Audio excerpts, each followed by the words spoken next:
নমস্কার চাষি ভাই, মাঠে দেখতে পাচ্ছেন আলুর বস্তাগুলো। একটু জুম করে আমি দেখাচ্ছি আপনাদের। বৃষ্টি হয়ে গেছে, তারপর বস্তাগুলো ঠাড়ো করে রেখে দিয়েছে। যতদূর দেখতে পাবেন ততদূর শুধু লাল লাল বস্তা। ওই যে দূরে একটা স্টোর দেখতে পাচ্ছেন, ওই স্টোরটার গায়ে বিশাল ট্র্যাক্টরের লাইন। আমি মাঠের দৃশ্যটা দেখাবো বলে ওখান থেকে সরে এসে আপনাদের দেখাচ্ছি।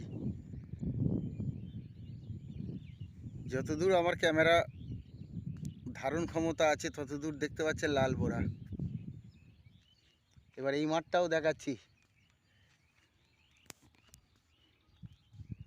দেখুন একবার চারিদিকে। দূর ওই ট্র্যাক্টরে ফালে করে 5খানা 10খানা করে নিয়ে আসছে, নিয়ে এসে এইখানে দূরে লাল লাল বোড়াগুলো দেখতে পাচ্ছেন তো।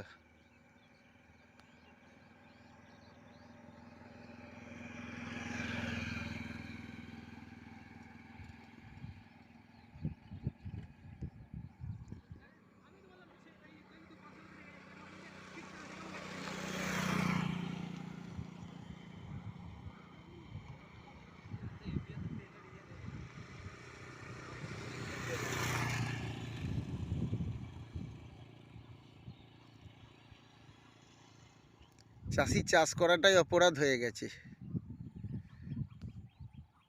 120 টাকা থেকে 140 টাকা কম বেশি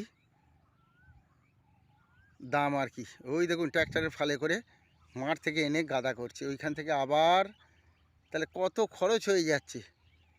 30 টাকা ভাঙানি খরচ, আলুটা বস্তায় পুড়ে দেবে, তার বস্তার দাম হচ্ছে 40 টাকা।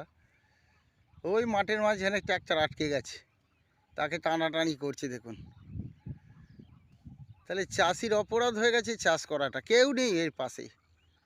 সরকার বলছে আমরা কিনছি, কিন্তু যে তুলনায় কেনার গতি,